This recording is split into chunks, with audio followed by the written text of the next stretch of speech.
This is a wake-up call. It can and will happen to you. He was overweight as a kid, lost all the weight, felt amazing, gained it all back and then some. Gained it all back and then some. How many of you have crash dieted?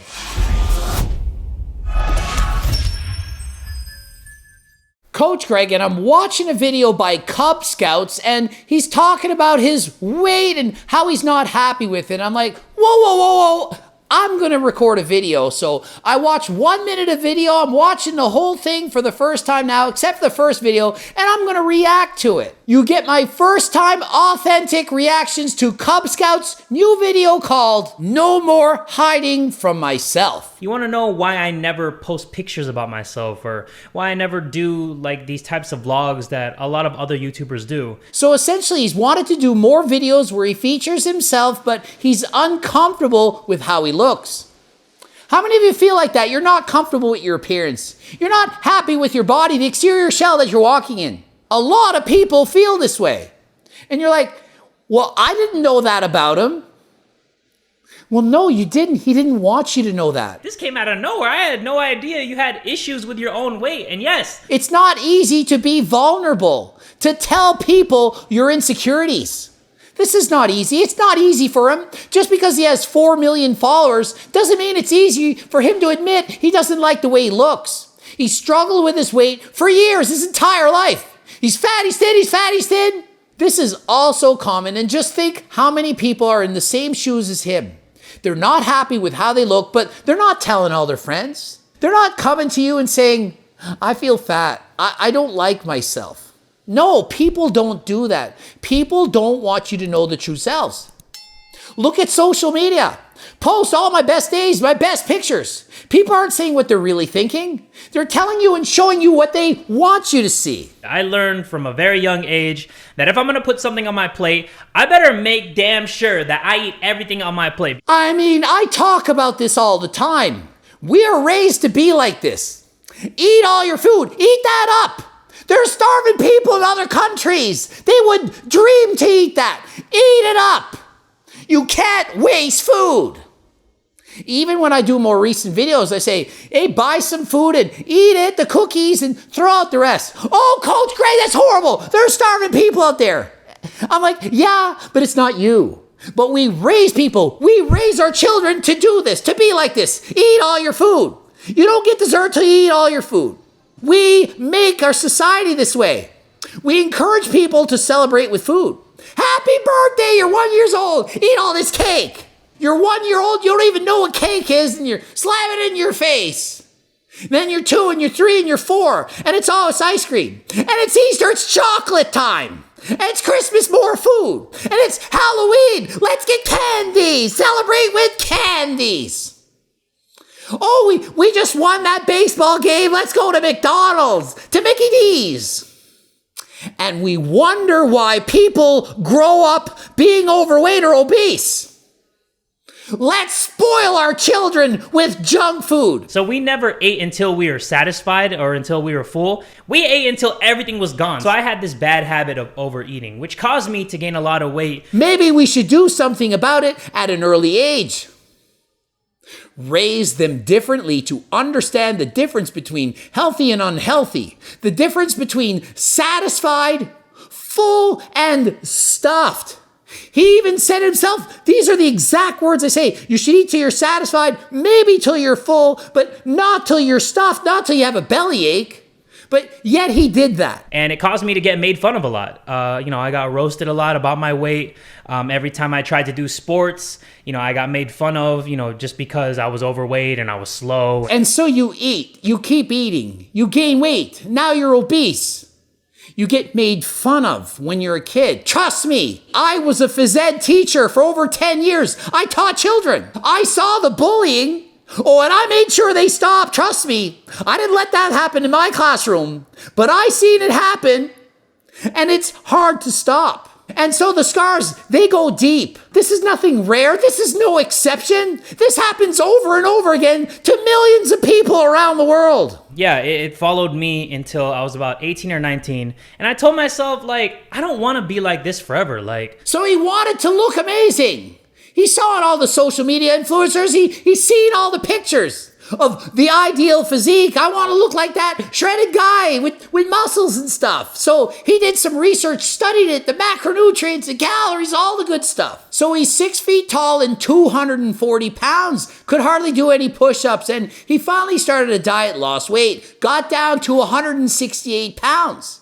He lost 72 pounds. And this guy, he's an athlete, slam dunking basketballs.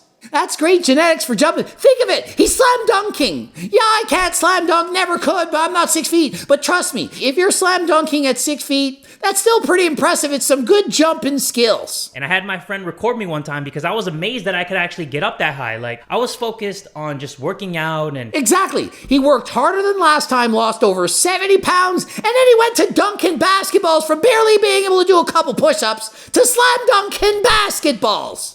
168 pounds. Felt amazing. I felt amazing. Like, my confidence was sky high. Imagine if he had been raised from day one to eat healthy, to be at a healthy weight. He would have thought back to his childhood and the memories would have been, you're an amazing jumper. You're so good at sports. You're great at basketball. Wow, you look great. From the age of 19 to 23, he looked amazing. He had six-pack confidence, was great, was athletic. But what happened? So 2014 rolls around, the year I started YouTube, and I started uploading some videos. So essentially, he started a YouTube channel. It took off. Only through all that success, he neglected his health. Stopped exercising, stopped eating properly, and the weight crept back. He kept getting bigger and bigger and bigger.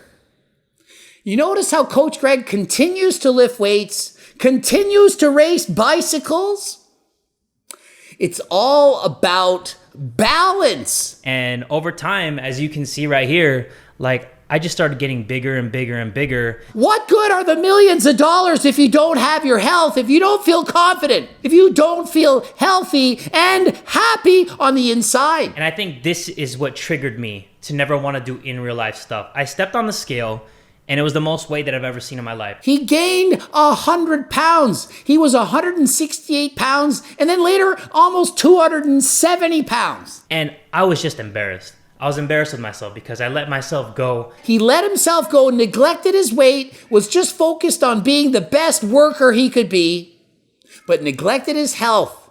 Gained 100 pounds by eating too many calories. This is a wake-up call. It can and will happen to you. He was overweight as a kid, lost all the weight, felt amazing, gained it all back and then some. Gained it all back and then some. How many of you have crash dieted? You've gone on a crash diet, lost some weight, and then gained it all back, and then gained even more.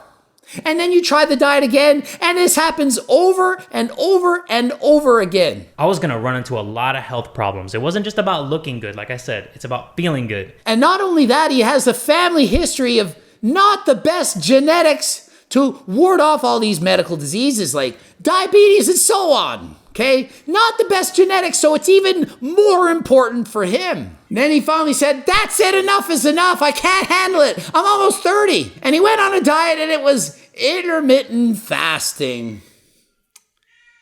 Well, but it was working for him because he could still produce his content and eat in his window of time, and it was working for him.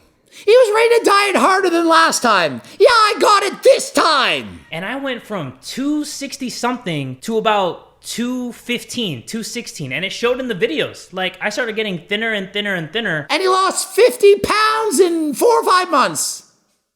Saying, well, it might not have been ideal, it's a crash diet, this is yo-yo dieting that doesn't work, which is what people all want. They want to see the results like this, like that, right away.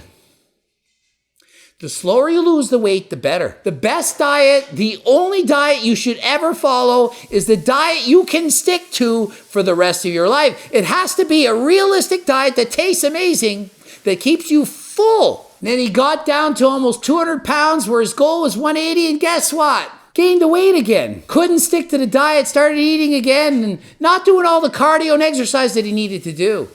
The diet he was following was not sustainable. It was fun. He was looking amazing. It was great while it lasted. And the diet you're on right now, if you're losing weight, maybe it's a great diet for now. But if you're ever going to gain the weight back, why do the weight loss in the first place? If the diet is not realistic and you can't stick to it for the rest of your life, it's not a worthy diet to start in the first place. I ended up gaining more weight, and I'm about 225 right now. Like, as of right now, I'm about 225. It doesn't look too bad on me. So he went from almost 200, now he's up to 225, which, of course, it's a lot better than in the 260s, but it's not at his goal weight of 180. And anyone who's watched my channel, what do I tell you? Close your eyes. Close them. Imagine your dream physique, a 180-pound basketball player with abs. Open them. You're not getting it. You're 270 pounds. Your genetics are not that to be shredded you around with abs. Think of something realistic. Halfway there. Maybe 210 pounds. Is that halfway there for you? Maybe you don't have a six-pack. Maybe you're at 15, 20, whatever percent. It's better to stay there if it's realistic and you can maintain it than to yo-yo up and down at 180 and then 280 back and forth, back and forth. That is not healthy. Pick a weight and a diet that's sustainable. Maybe for him it's 210, maybe it's 200, maybe it's 190, maybe it is actually 180. We'll never know until he's tried every diet. I suggest he eats from my cookbook. Did you know that was coming? Low-calorie, delicious meals that are massive and filling prevents you from craving. You're full. You don't need to eat when you're full. If you eat from the cookbook, it can help you to lose weight and keep it off because it doesn't feel like you're dieting. You can eat all the delicious food that you like. You just lower the calories, take out the fat and the sugar, put artificial sweeteners in, drink your diet pop, be full, satisfied, and eat what you enjoy. It's not going to be perfect. It's not going to taste quite as good as the real thing. 80% is good. You need to make small sacrifices, but aren't these small sacrifices worth having confidence, feeling good, being healthy, living a long and healthy life? Come on, it is worth it, people. Please do yourself a favor. Do 150 minutes of moderate intense cardio a week. And eat a healthy, lower calorie diet that you can maintain and sustain for the rest of your life. Not saying you can all get six-pack, but I'm saying be the best you that you can be. We going hard. Like, we going hard. Hey, camera, look at me. We going hard, all right? I'm gonna vlog the whole thing. You guys are gonna see me get down to what I used to be. So he's gonna go harder than last time, and he's gonna vlog and take you on that journey, but I caution you, be careful. Don't shoot for more than you can handle. Be realistic in your goals. It's one thing to achieve the goal, and it's another to maintain that goal. It's a lot easier to lose the weight to get to that point than it is to keep it off for the rest of your life. Most people can diet hard for 3 or 4 months, but once you've lost the weight, you now have to keep going. You don't have that reflection in the mirror every week looking back at you looking leaner or more muscular. Once you've achieved your goal, you have your goal. The reflection doesn't keep improving. I go to the gym and I bike race not because I look any better. I'm 45, I'm gonna look worse. I'm getting old. Father Time catches up. But I keep doing it for my health to feel good. You might not believe me now, but trust me, when you get older, like Coach Greg or even older, eventually you'll realize that feeling good means a lot more than looking good. And if it's not enough to do it for you, do it for someone you love. He has a son. He wants to be there for his son when he gets older to show him how to play some basketball. You might not have basketball, but you want to show them something, maybe to fix a car, to go planting, to go for a hike, whatever. Be around for someone else. If it's not a person, be there for your animal, your dog, cat, whatever. I'm gonna do this not just for me, I'm gonna do this for my son. Like, I'm gonna be in the best shape of my life. Hey, and when you do join back the gym, don't go harder than last time right away. Go easier than last time to start. Just go through the motions until you get used to it. And then go harder than last time as you get used to it. You can't just join back the gym on day one and squat a PR. It's not how it works. The first day you start, go easy. Try not to get sore and progressive overload. Go a bit harder than last time whenever you can. That's how it works. That's how you're going to stick to your diet and lose weight and keep it off for the rest of your life. Nothing is going to change on this channel. I'm not going to be like a vlogging channel or an in real life channel. Like, video games are a way for me to just escape the world, like, whenever I want to. So he escapes the world through video games. I escape the world through going harder than last time on a bike or in the gym. We all have our ways to cope. Nothing wrong with gaming and doing videos and all that kind of stuff, but please, get in 150 minutes a week of cardio and eat lower calorie dense foods to keep you full and to keep you satisfied. If you don't know how to do those, get my freaking cookbook 2.0. It's twice as amazing as cookbook 1. Cookbook 2.0, it's twice as good as cookbook 1. Imagine the lives that it's changing and it's saving. I even show some of the delicious meals in my cookbook in the videos. Subscribe and click the freaking bell button. Click it. Press every button. Like this, do that until something is subscribed. Make sure it's me. Ending it here. GregDoucette.com for coaching. Greg Doucette, IBU Pro. The bloops are over there. Watch the top one, the one at the bottom. Didn't like that one as much. And follow me on Instagram and follow me on the gram and the talk. And until next time, I am out. Say that Jay from the Kubz, Scouts. He certainly doesn't sound like Coach Greg when he screams and shouts, but it's working for him.